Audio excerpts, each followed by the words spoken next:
Hello and welcome to the second episode of LittleBigArt Studio. What we're going to do today is, well, somebody asked something on Twitter last night. I am on Twitter at Noel J Gillum.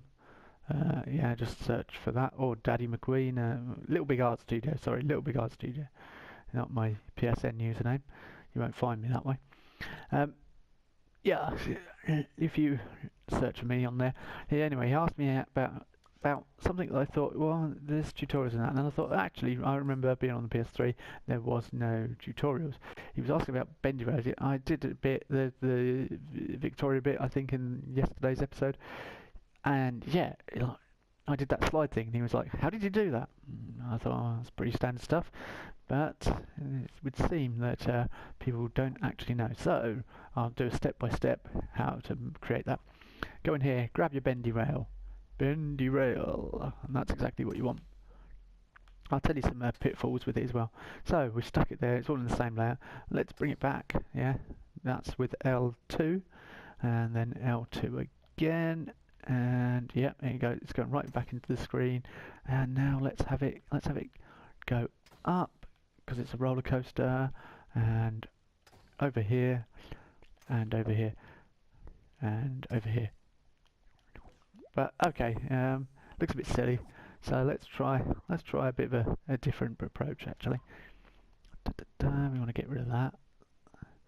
Press and hold X, drag, click. That's something that took me a little while to learn about as well actually, but it's very simple. So going into my tools bag, let's go into metals, make some metal platforms for Sackboy to move from one to the other, and this will look quite nice.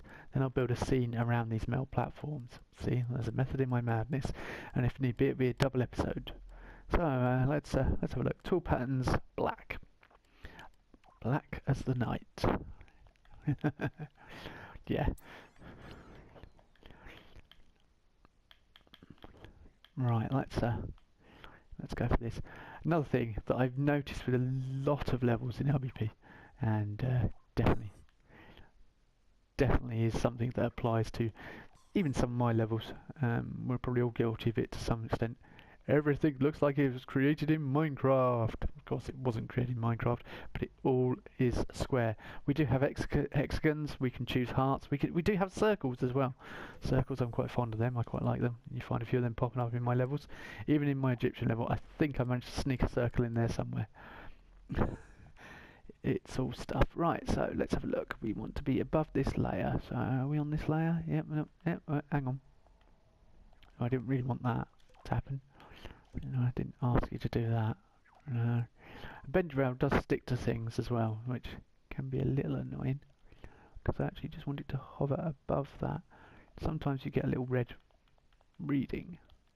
Yeah, the servers are actually down at the moment, so I can't do level up. They're doing maintenance, which is a good thing that they're doing maintenance, because it still shows that Simmer Digital, the collective they, it shows that Simmer Digital do still actually care about our product, which is good. We want that. We definitely want that. Okay, so from one place to the other. Of course, having this here, this big wall, we don't want that on the left-hand side. We want to get rid of that. So let's go in here.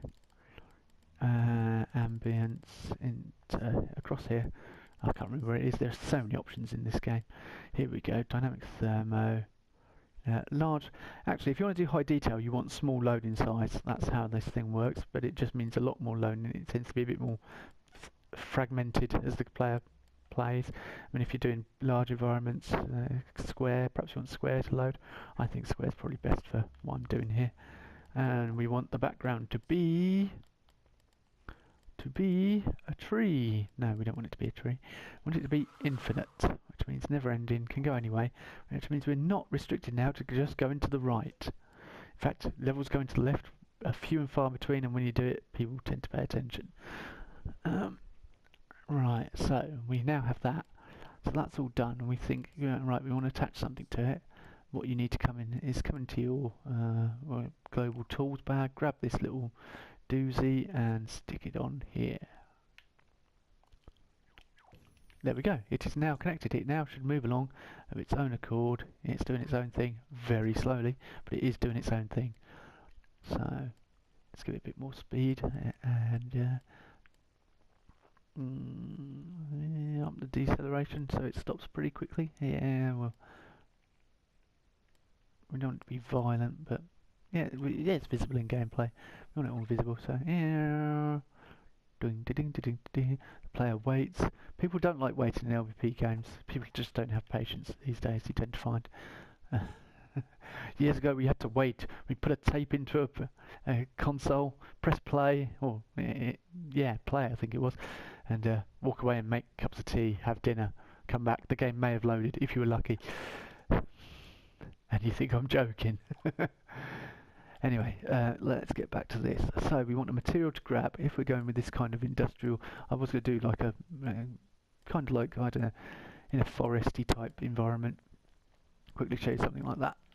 Platforms. The platform at the moment is looking pretty bland and boring. That texture looks nice, so let's find a nice texture in sponges. Sponge, sponge, sponge. Of course. Sorry about that, grabbing the microphone. I just had to move it. I was hitting it with my while I was talking. Of course, in this you could actually make anything grabbable, so it doesn't necessarily have to be a sponge. So let's perhaps find a material that we perhaps like the look of.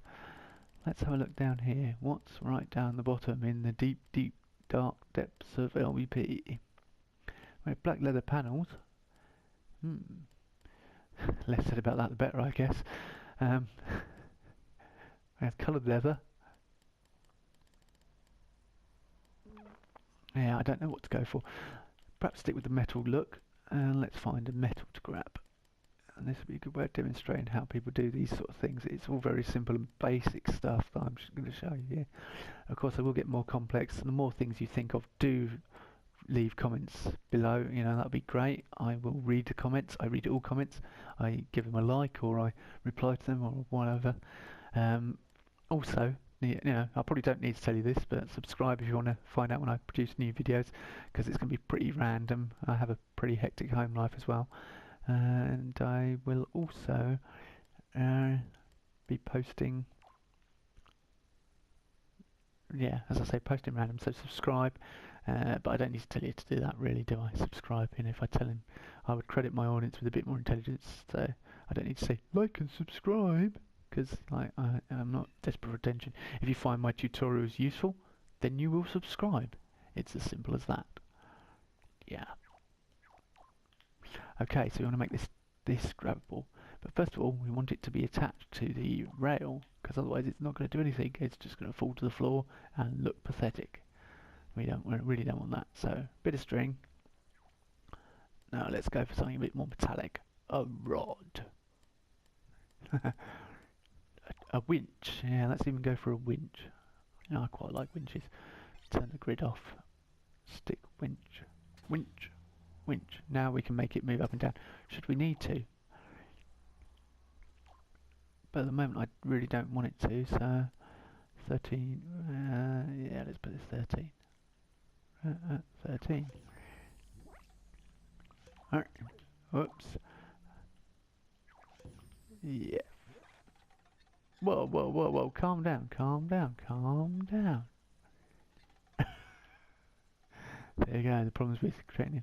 So, for some reason it's spinning back and forth, and it's probably due to weight. I'm guessing it's due to the violentness of the movement. Right, so, will this have a pause option? No. Oh, yep, we have a pause. So let's pause for a second, so that'll give that a time to calm down. And if we want to make this grabbable, we need to come in here, simply grab a material tweaker, but this is basic stuff. Yeah, I know everyone's going to say, why aren't you putting it in a circuit board? Yeah, I know. I usually use circuit boards, but for ease of creating, and that's all it's going to be doing really. I mean, I don't want it to be making sounds or anything in this quick demonstration. Of course, if you really want it to be finely tuned, you have it making sounds. So now, Sackboy, who's looking absolutely delicious this morning in the crazy random costume, yeah, there we go, goes across and gets flung onto the floor and falls to his doom. Excellent. So, as it's a bit violent, let's let's detach that, move it across, and voila.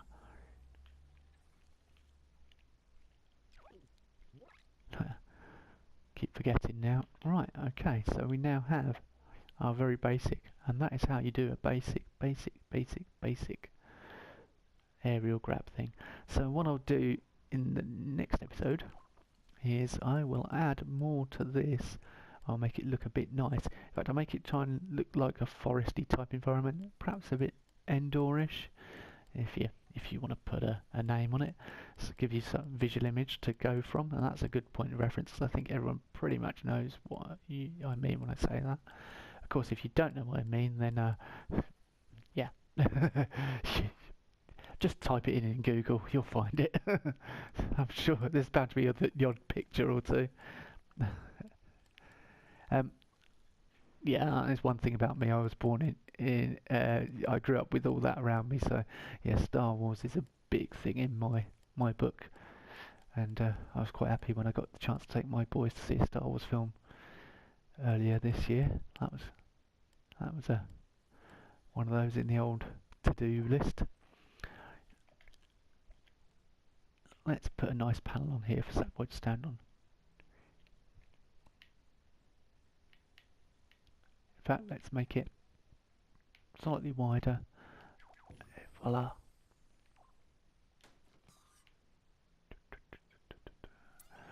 Oh, it's moving too slow for my liking.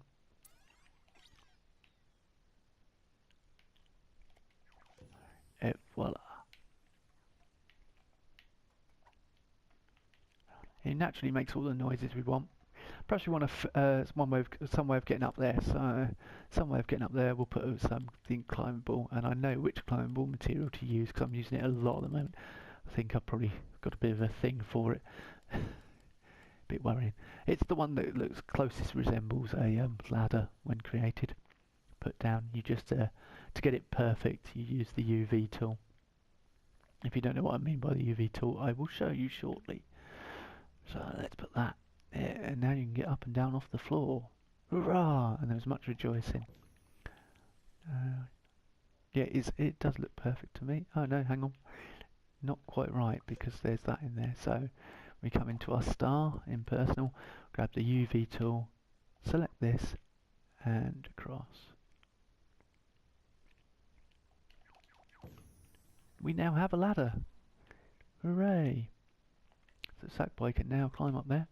Hurrah! Of course, you could put a ladder on the other side if you want, and put some big dangerous fire-breathing dragon in the middle. Of course, that'd be very time-consuming and complex to do. And that's the thing. I think when you start a project that you want to make a good level that looks decent, you need to know you've got the time to do it. It's going to take time.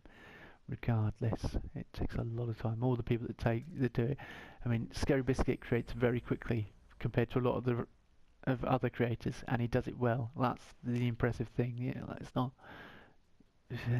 Yeah, the rate with which he creates levels, we're all astounded at, to be honest with you.